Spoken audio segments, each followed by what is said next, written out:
बड़े भाग्य से बड़े पुण्य से मिला गुरु का चातुर्मास। बड़े भाग्य से बड़े पुण्य से मिला गुरु का चातुर्मास। वर्षा योग में धर्म की वर्षा रचेगी एक स्वर्णिम इतिहास। भुवन में सार विधिराग विज्ञानता शिव स्वरूप शिवकार नमोद्र योग संहारिके।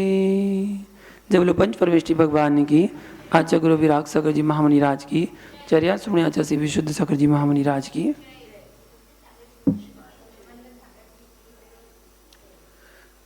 तो कल जो छंद अपना चल रहा था 9वें नंबर का, उस 9वें नंबर के छंद में संबर की व्याख्या को हमने जाना था कि संबर किसे कहते हैं।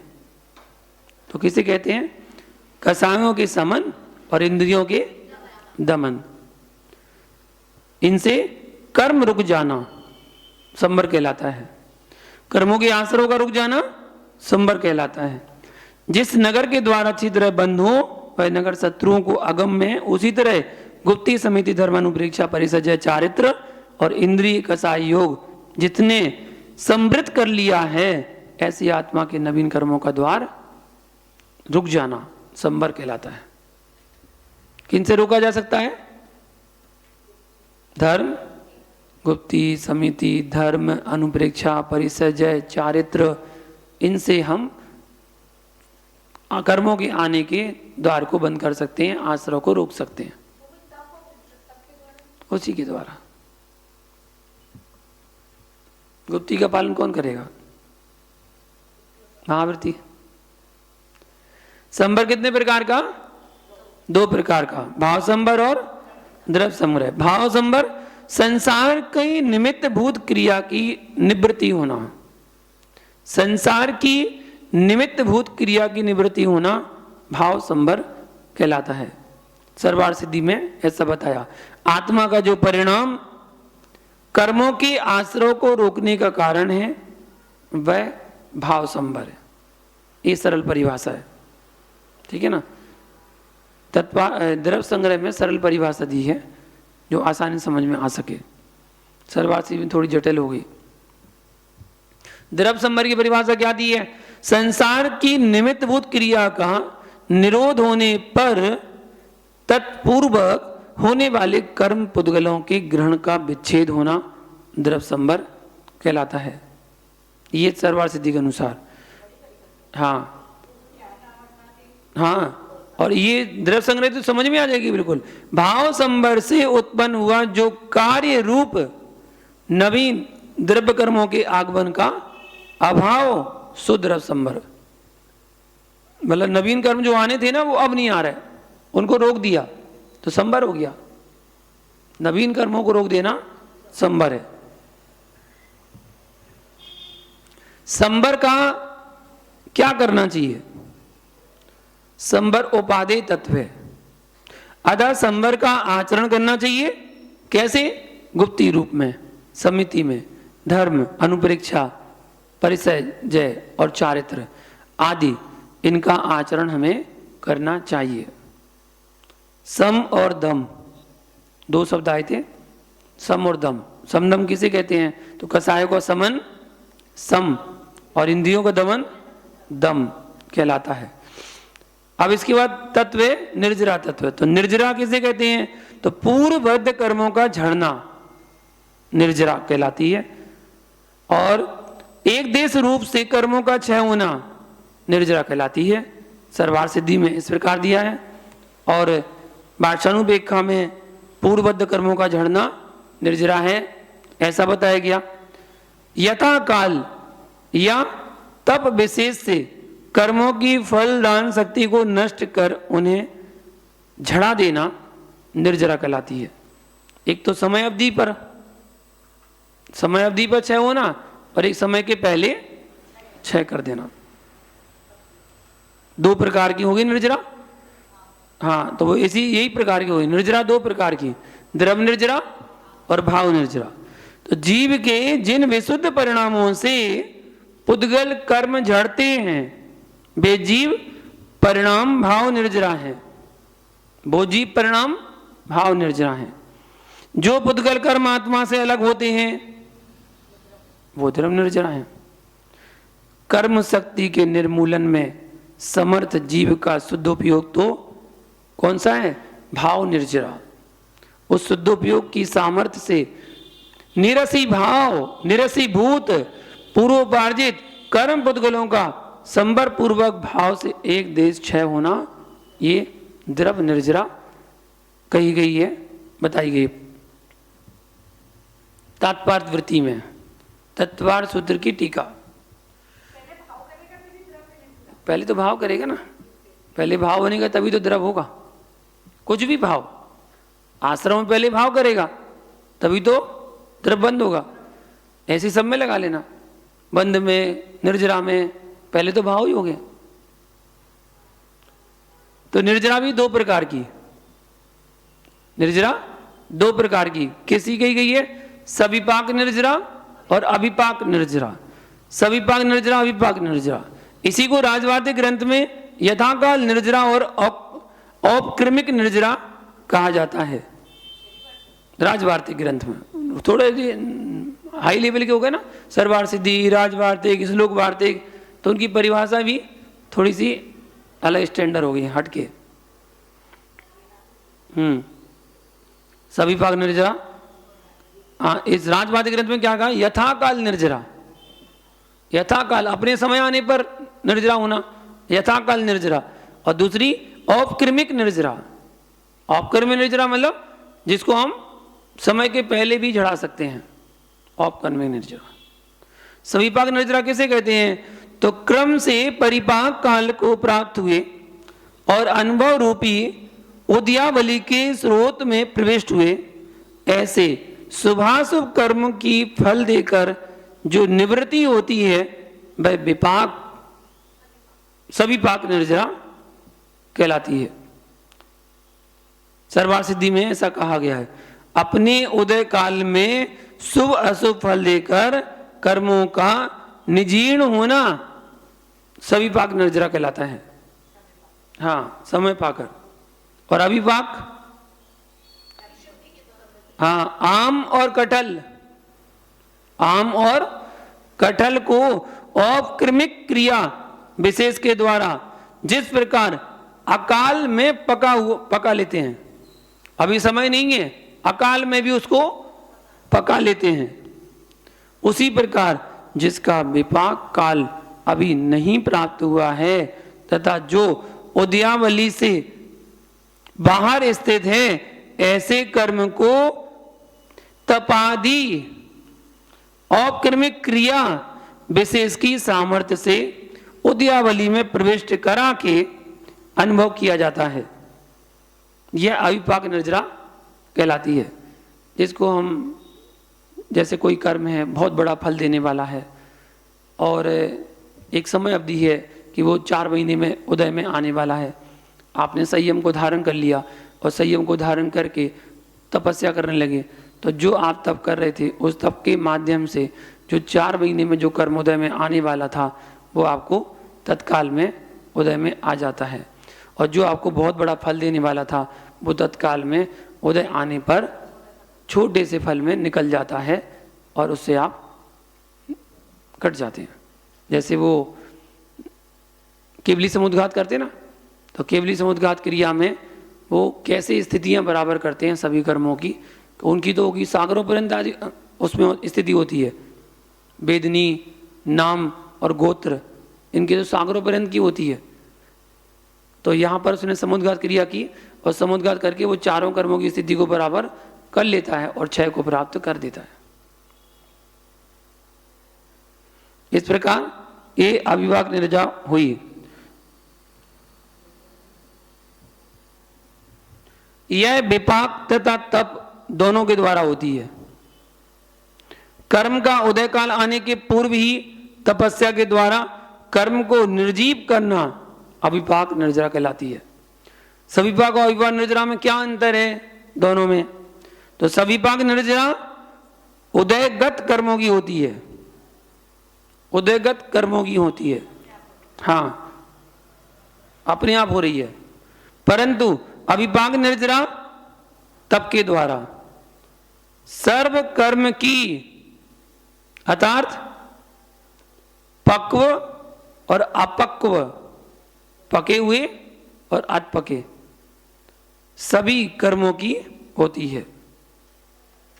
चतुर्गति के सभी जीवों के प्रति समय सभी पाक निर्जरा होती है, परंतु सम्यक दृष्टि व्रतधारियों को अविपाक निर्जरा भी होती है ना। बिल्कुल बिल्कुल मोक्ष का कारण बनेगी। अविपाक निर्जरा तो मोक्ष का कारण नहीं बनेगी।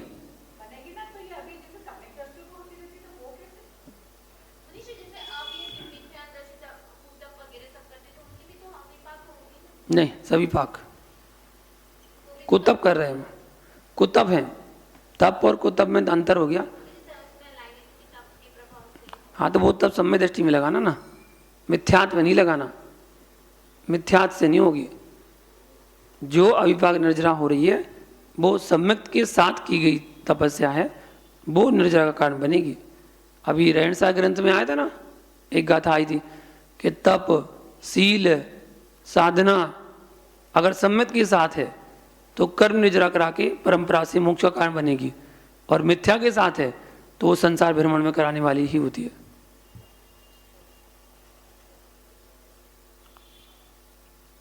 तो चतुर्थ के सभी जीवों की प्रति समय कौन सी निर्जरा हो रही है?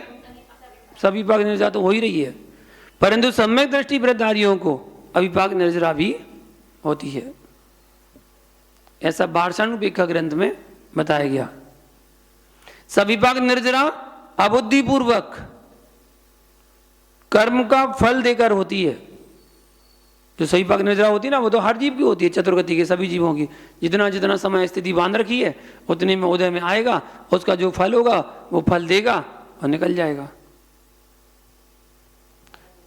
है।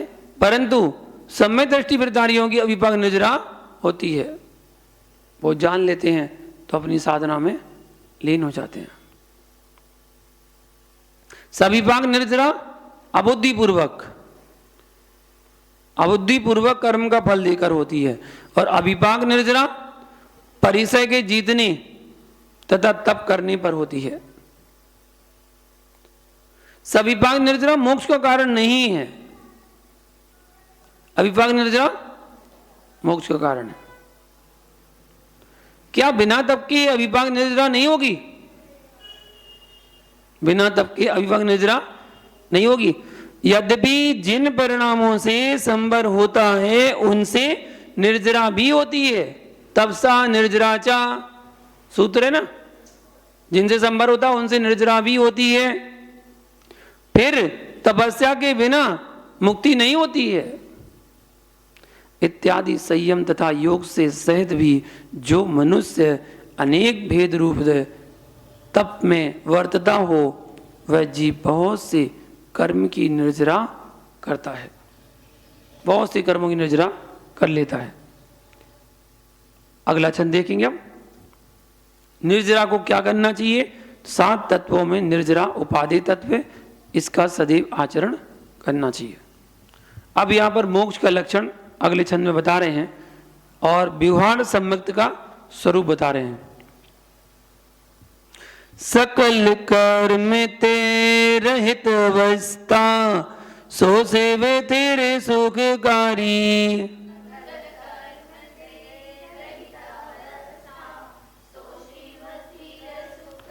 यह वेद जो सरे धातत वन की सो संगद व्यवहारी।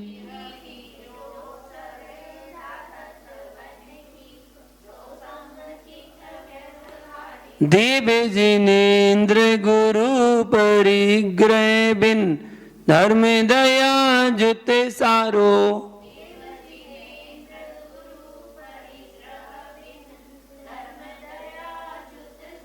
एहू मान संकित को कारण अष्ट अंग जुत धारो।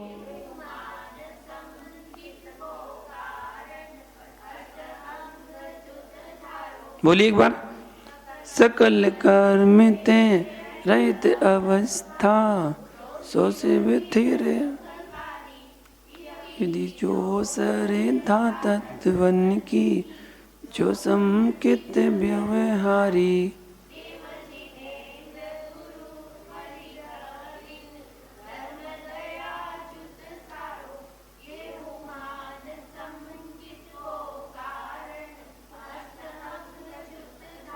हाँ, यहाँ बता रहे हैं सकल कर्म दें। सकल कर्म मतलब सारे कर्म। सारे कर्म कितने? 8 कर्म। 8 कर्मों से रहित मतलब रहित, 8 कर्मों से रहित। थिर, थिर मतलब स्थिर, अटल। और सुखकारी मतलब अनंत सुखदायक। अवस्था, अवस्था मतलब हालत, पर्याय। शिव मतलब मोक्ष कहलाता है। क्या बताया? 8 कर्मों से रहित, स्थिर अथवा अटल और अनंत सुखदायक हालत मतलब पर्याय मोक्ष कहलाता है। यह विधि मतलब इस प्रकार जो मतलब जो तत्वन की, तत्वन मतलब 7 तत्वों की, 7 तत्वों का श्रद्धा, श्रद्धा मतलब अटल श्रद्धान है, वह व्यवहारी, वह व्यवहार, समकित मतलब सम्यक दर्शन, बीतराग सर्वग और हितोपदेशी, अर्थात बीतराग सर्वग और हितोपदेशी।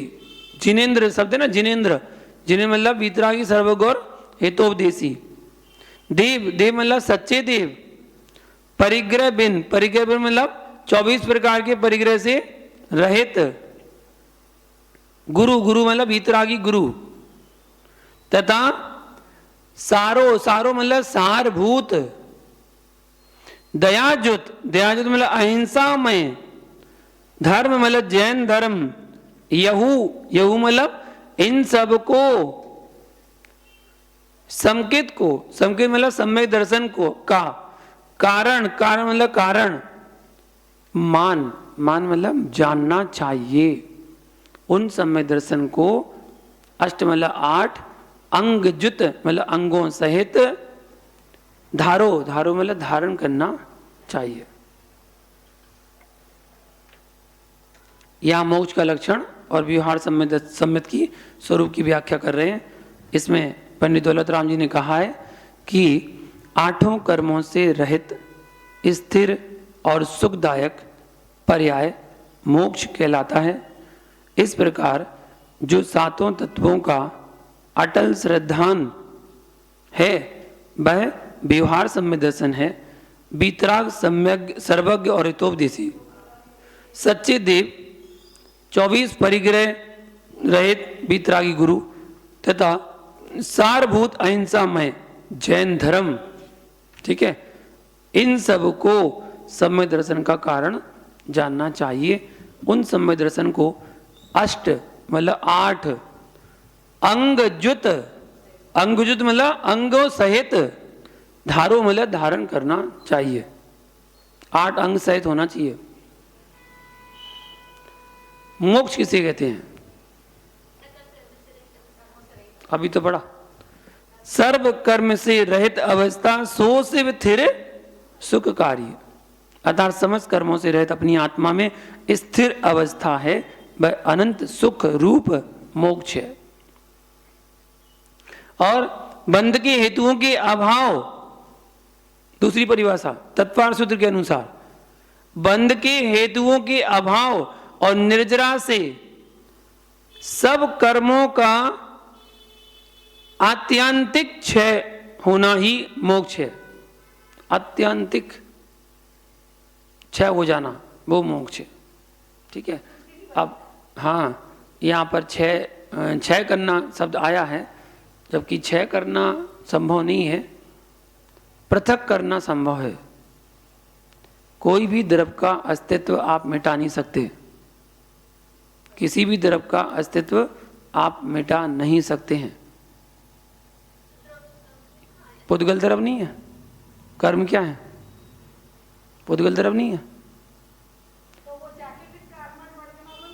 हाँ, पृथक हो गए। आत्मा के प्रदेश और कर्म के प्रदेश दोनों मिले हुए थे, दोनों को क्या कर दिया? पृथकीकरण, दोनों को अलग अलग कर दिया। बस आत्मा शुद्ध बचे सो मोक्ष चले गए। कर्म अपने मिल जाएंगे, सूक्ष्म बनेंगे, स्थूल बनेंगे, कुछ बनेंगे, कुछ बनेंगे। कर्म कर्म पुद्गल कर्म है, पुद्गल कर्म में परिणत हो जाएंगे। यही तो बात है।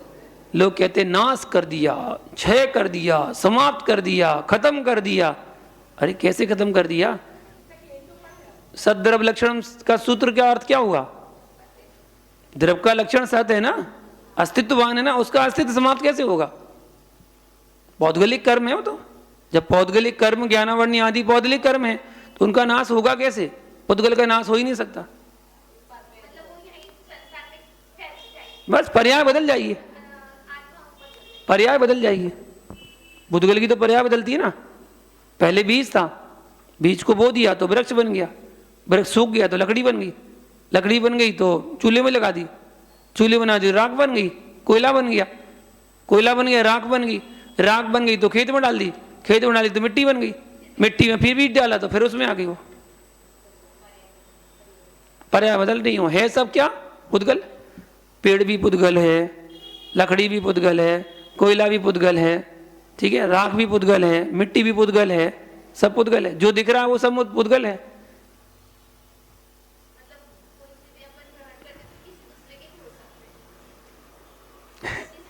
इसलिए तो इष्टोपदेश में कहा है कि आप कर क्या रहे? भोगे हुए को तो भोग रहे हो।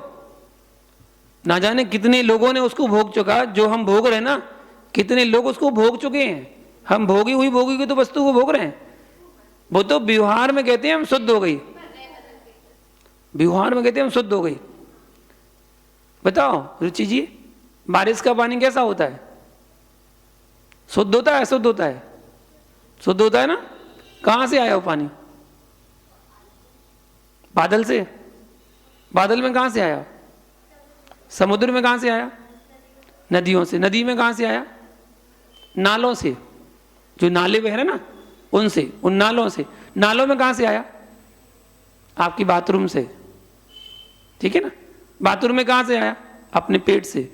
पेट में कहां से आया? अपने गिलास से। गिलास में कहां से आया? बादल से। वही पानी तो पिया आपने, शुद्ध पानी है ना। बारिश का पानी शुद्ध होता है। आपने शुद्ध गिलास में पानी पिया, वही पिया, मलमूत्र बन गया, बाथरूम में विसर्जन कर दिया, नाली में चला गया, नहर में चला गया, नदी में गया, नदी से समुद्र में गया, समुद्र से बादल में गया और बादल से फिर बारिश हो गई। यही तो बताया जा रहा है कि ना जाने कितनी बार उनको भोग चुके हैं हम। जो हम भोग रहे हैं उनको ना जाने कितनी बार और भोग चुके। जो पुद्गल परमाणुओं को हम भोग रहे हैं उन पुद्गल परमाणुओं को कितनी बार, अनंत बार भोग चुके हैं और पुनः पुनः फिर उनको भोगे जा रहे हैं। और क्या? जो बारिश का पानी आ रहा है वो तुम्हारा ही थोड़ी आ रहा, वो तो बजाने कितनों का आ रहा है। पानी तो वही है, पानी के समाप्त तो हुआ नहीं है। और जो पानी अभी भी अपना बह रहा है, ठीक है, वो पानी जमीन के अंदर ही तो सोख रहा है, जमीन के अंदर ही तो जा रहा है। कभी कभी आपने देखा होगा कुएं में से गंदे पानी की क्या फूट जाती हो? धार, आओ धार जो भी है वो कुएं के अंदर फूट जाती है और जो अंदर गंदा पानी होता है नालियों का, वो पानी उसमें आने लगता है तो गंदा पानी हो गया। तो बोले लोग जमीन से गंदा पानी आ गया। वो गंदा पानी गया तो अपनी यहाँ से है, पानी कोई अलग से फैक्ट्री थोड़ी बनी है कि पानी अलग से आ रहा है। वो पानी जो अस्तित्व है वो तो अस्तित्व रहेगी, उसका न कभी नाश थोड़ी होगा।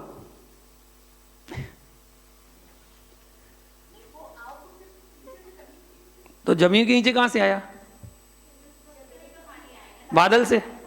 बादल से जो बारिश से बूंद बूंद करके पानी आ रहा है वही तो जमीन पी रही है, जमीन के अंदर सोखता जा रहा है, वो नीचे जाता जा रहा है, नीचे जाता जा रहा है, वही तो आपके पास आया है।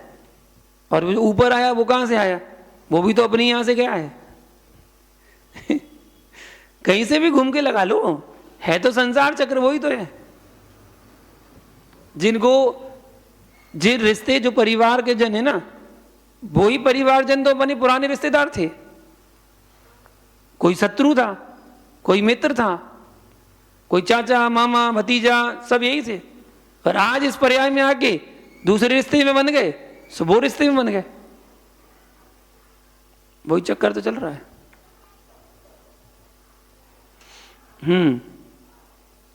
तो मोक्ष किसे कहते हैं, इसके बारे में आपने जाना कि जब आत्मा कर्ममल अर्थात अष्ट कर्म कलंक राग द्वेष मोह और शरीर को अपने से सर्वथा जुदा कर देता है।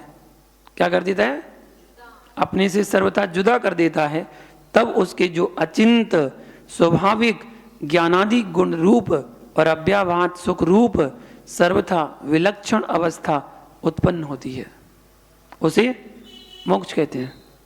मोक्ष के कितने प्रकार? दो भेद। मोक्ष के दो भेद कौन से? द्रव्य मोक्ष और भाव मोक्ष। भाव मोक्ष क्या है?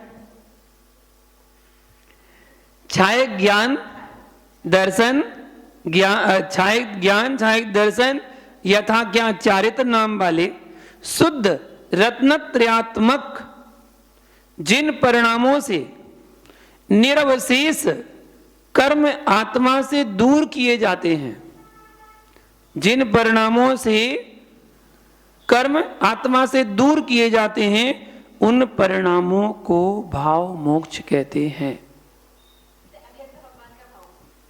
हाँ, भाव मोक्ष हो गया उनका। शरीर अभी द्रव्य से है, लेकिन भाव मोक्ष तो हो गया। और द्रव्य से चला जाना द्रव्य मोक्ष। आत्मा का जो परिणाम समस्त कर्मों के क्षय का हेतु है, सिंपल परिभाषा, आत्मा का जो परिणाम समस्त कर्मों के क्षय का हेतु है, वह परिणाम भाव मोक्ष है। भाव मोक्ष है। सुनो ध्यान से, आत्मा का जो परिणाम आचरण जो परिणाम समस्त कर्मों के क्षय का हेतु है, अभी कारण बन रहा, हेतु बन रहा उनका परिणाम, तो वो कौन सा है? भाव मोक्ष है। और संपूर्ण कर्मों का आत्मा से अलग हो जाना, ये द्रव्य मोक्ष है। तो जिन परिणामों से कर्म अलग हो रहे हैं, वो भाव मोक्ष, और कर्मों का ही अलग हो जाना द्रव्य मोक्ष कहलाता है। मोक्ष की बात चल रही है, तो मुक्त जीव कहां रहते हैं और क्या करते हैं? मुक्त जीव ऊर्ध्वगमन स्वभाव के कारण शरीर से निकलकर आत्मा की शुद्ध अवस्था प्राप्त करके लोकाग्र, लोक के अग्रभाग पर सिद्ध क्षेत्र में पहुंचकर विराजमान हो जाते हैं। ठीक है ना?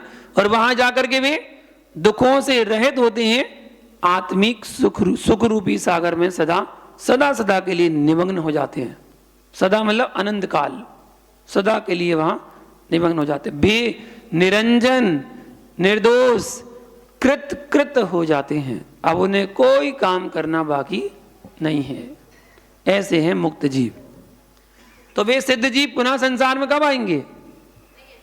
कभी नहीं आएंगे।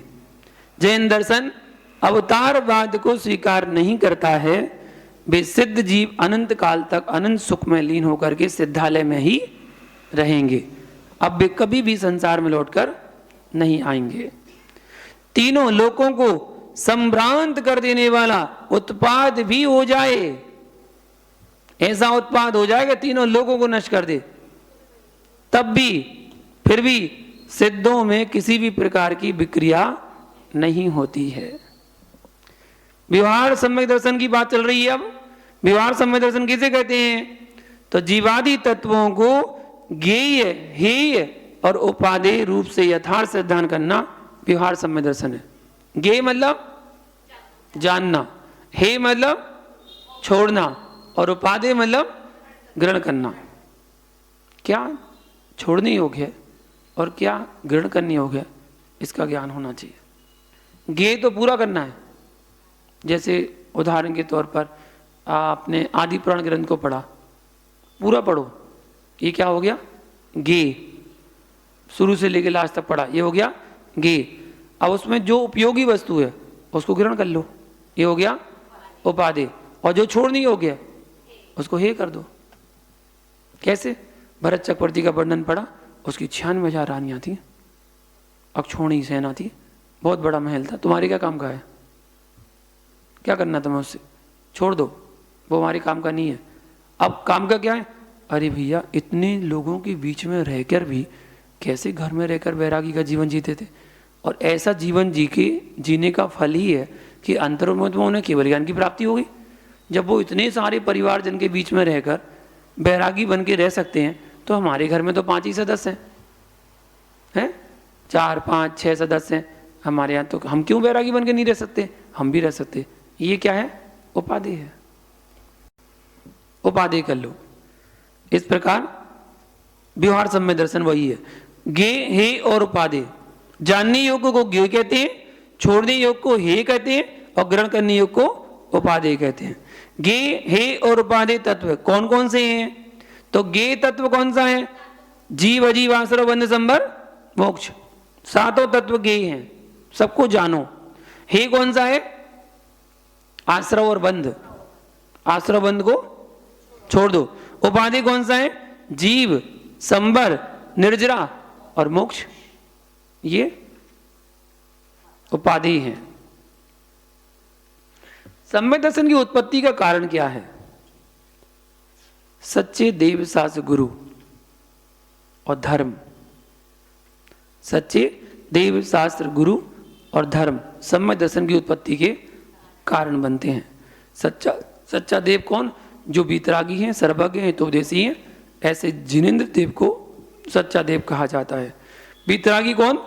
जो जन्म मरण आदि 18 दोषों से रहित होते हैं, उन जिनेंद्र को बीतरागी कहा जाता है। सर्वज्ञ कौन?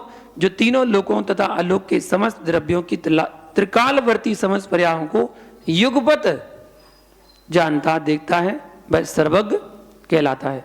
ये भी व्यवहार से, इसमें भी व्यवहार जोड़ लेना। तीनों लोक के समस्त द्रव्य की पर्याय को देखता जानता है, मतलब उपयोग लगाता है। दिखता जनता है, दोनों में अंतर समझना। देखता जानता है और दिखता जनता है, दोनों में अंतर है। देखना जानने में तो उपयोग लगाना पड़ेगा। गुब्बारा कैसा है? इसमें उपयोग लगाना पड़ेगा, देखने में, जानने में। बस दिख रहा है। दर्पण किसी चीज को देखता नहीं है, दर्पण में सब कुछ दिखता है। दर्पण सामने लगा हुआ है, उस दर्पण में पूरा हॉल दिखेगा, वो थोड़ी किसी को देख रहा है। ऐसी भगवान के ज्ञान में सब कुछ दिखता है, वो किसी को देखते जानते थोड़ी है। वो तो तीनों लोक उनके ज्ञान में झलकता है, सब कुछ तीनों लोक ही झलकता है, ऐसा है वो सर्वज्ञ। और बीतरागी तथा सर्वज्ञ होकर जो संसारी प्राणियों को समीचीन धर्म का उपदेश देता है, वह हितोपदेशी कहलाता है। क्या बीतरागी तथा सर्वज्ञ के अलावा कोई हितोपदेशी नहीं हो सकता? वास्तविक हितोपदेशी अथवा मूल ग्रंथकर्ता तो सर्वज्ञ देव ही होते हैं। उनके वचनों के अनुसार ही गणधर देव और अन्य मुनिराज अथवा आरिका माता जी वर्तमान में जो उपदेश आदि देते हैं, तो भगवान की वाणी को ही शास्त्र के माध्यम से आपको सुनाते हैं। क्योंकि सर्वज्ञ के द्वारा कहा हुआ धर्म अथवा उपदेश ही समीचीन होता है। सच्चा गुरु किसे कहते हैं? तो जो विषय कसाय आरंभ परिग्रह रहित और ज्ञान ध्यान तप में लवलीन रहते हैं, वो सच्चे गुरु कहलाते हैं। सच्चा धर्म कौन सा? तो हिंसा रहित दया प्रधान बीतराग धर्म को सच्चा धर्म कहते हैं, अथवा जिनेंद्र भगवान के द्वारा कथित धर्म को सच्चा धर्म कहते हैं। पूज्यपाद स्वामी ने किसे कहा धर्म? उन्होंने कहा धम्मो मंगल मुंगिठम अहिंसा सही मोतबो देवा भी नमस्सन्ति जस धम्मे सयामणो। धर्म कौन सा सही है, कौन सा उत्कृष्ट है, कौन सा मंगल है? तो उन्होंने कहा अहिंसा सही मोतबो, जो अहिंसा से सहित हो, संयम से सहित हो और तप से सहित हो।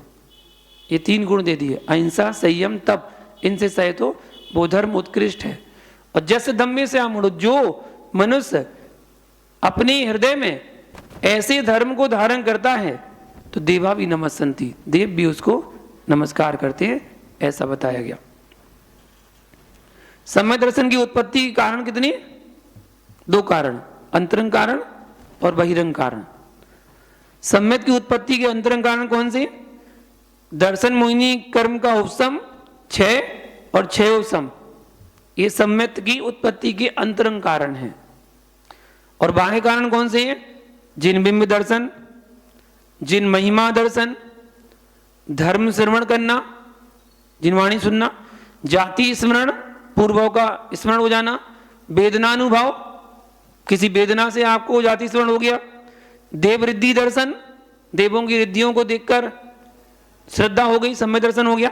ये सब सम्यक की उत्पत्ति के बाह्य कारण कहे गए हैं। इन कारणों से सम्यक दर्शन हो सकता है। अब सबके अलग अलग हैं। नरकों में बाह्य कारण कौन से हैं सम्यक उत्पत्ति के? तो देखो, पहले से तीसरे नरक तक धर्म श्रवण, देवों के द्वारा धर्म श्रवण कराया जाता है। जाति स्मरण और वेदनानुभव, इनसे सम्यक की उत्पत्ति होती है नरकों में।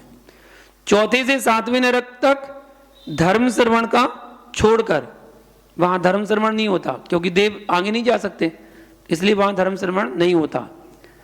तो तीसरे नरक तक होता है। तो चौथे से सातवें तक धर्म श्रवण को छोड़कर दो बचे, जाति स्मरण और वेदनानुभव, इनसे सम्यक की उत्पत्ति होती है। प्रथम तीन नरकों में धर्म श्रवण किस प्रकार होता है? वहां ऋषियों की गमन का अभाव है। नीचे के चार नरकों में धर्म श्रवण क्यों नहीं होता है? जिज्ञासा। तो तीसरे नरक तक देवों का गमन पाया जाता है। देव अपने पूर्व भाव के संबंधी जीवों को धर्म का संबोधन देने के लिए जाते हैं, उन्हें धर्म श्रवण करा के वापस आ जाते हैं। इस प्रकार नरकों में धर्म श्रवण होता है। तीसरे नरक के आगे देवों का गमन नहीं होता, इसलिए वहां पर धर्म श्रवण नहीं होता है। सभी नारकियों को जाति स्मरण तथा वेदना होती है, तब क्या सभी नारकी सम्यक दृष्टि हो जाते हैं? नहीं, सभी नारकी सम्यक दृष्टि नहीं होते हैं। नरक में सामान्य जाति स्मरण व वेदना सम्यक का कारण नहीं है। जिन नारकियों के पूर्व भाव के अनुष्ठानों की विफलता अथवा धर्म के तिरस्कार के प्रति पश्चाताप होता है, हाय मैंने गुरुओं की वाणी को नहीं सुना, जैन कुल में जन्म लेकर भी सप्त व्यसनी रहा, इसलिए मैं घोर नरक में आ गया, अब सब वेदना मुझे मिथ्यात्व और असंयम के कारण हो रही है। ऐसी बुद्धि जिन नारकियों की उत्पन्न होती है, वे नारकी जीव नरक में धर्म पर श्रद्धान करके सम्यक प्राप्त कर सकते हैं। सभी नारकियों में ऐसी बुद्धि नहीं होती है। त्रिंचो मनुष्यों में सम्यक उत्पत्ति के बाह्य कारण कौन से? पंचेंद्रिय संगी त्रिंचो मनुष्यों में जिन बिंब दर्शन, धर्म श्रवण, जाति स्मरण और वेदनानुभव, इनसे सम्यक उत्पन्न होता है। ठीक है। और परंतु भोग भूमि त्रिंचों में वेदना नहीं होती, वहां पर किसी प्रकार की कोई वेदना नहीं होती, इसलिए वेदनानुभव वहां पर नहीं है, बाकी की वहां पर चलेंगे मनुष्य त्रिंच में। तो जिन बिंब दर्शन से सम्यक कैसे होता है? जिन बिंब दंसनेण निदत्तणी का चिदस भी मिच्छतादि कम कलावस खय दंसनादो। धवला पुस्तक में कहा है कि जिन बिंब के दर्शन से निधत्ति और निकाचित रूप भी मिथ्यात्व आदि कर्म कलाप का क्षय देखा जाता है। इसलिए भगवान के दर्शन करना अनिवार्य बताया गया कि रोज भगवान के दर्शन करो, आपके निधत्ति निकाचित जैसे कर्म भी उससे क्षय को प्राप्त हो सकते हैं दर्शन करने से। यहां लब्धि संपन्न ऋषियों और तथा तीर्थों को ग्रहण क्यों नहीं किया? लब्धि संपन्न ऋषियों तथा तीर्थों का जिनबिंब दर्शन में ही अंतर्भाव हो जाता है, इसलिए उसमें ही समाहित कर दिया गया जिनबिंब दर्शन में। एक अंतिम प्रश्न जानेंगे कि देव गति में सम्यक की उत्पत्ति के कारण कौन कौन से हैं बाह्य निमित्त। तो भवनवासी, व्यंतर और ज्योतिषी, और प्रथम से 12वें स्वर्ग तक की रिद्धि दर्शन से सम्यक होता है। दूसरे की रिद्धियों को देखकर श्रद्धा बन के और सम्यक दर्शन। और 13वें से 16वें तक देव रिद्धि दर्शन से सम्यक नहीं होता। शेष 3 कारणों तथा 9 ग्रीवक में जिन महिमा दर्शन देव रिद्धि दर्शन नहीं है, अतः शेष 2 हैं, धर्म श्रवण और जाति स्मरण। कहां पर? 9 ग्रीवक में, उनसे सम्यक होता। और अनुत्तर और अनुदिश में पूर्व से ही सम्यक दृष्टि होते हैं। कहां धर्म श्रवण? सम्यक दृष्टि ही जन्म लेंगे वहां पर। अनुत्तर, अनुदिश और अनुत्तर नहीं, अनुदिश वाले नहीं, अनुत्तर वाले होते हैं। अनुत्तर में 4 अनुत्तर वाले जो होते हैं 2 भवतारी, और सर्वासिद्धि वाले 1 भवतारी। 5 अनुत्तर होते हैं इसलिए। तो वहां पर अनुत्तर में और अनुदिश में सम्यक दृष्टि ही होते हैं। ग्रीविक में तो मिथ्या दृष्टि भी होते हैं ऐसा। तो वहां पर ऐसे सम्यक की व्यवस्था वहां पर की गई है। अब सम्यक किस प्रकार धारण करना चाहिए, तो सम्यक तो 8 अंग सहित धारण करना चाहिए।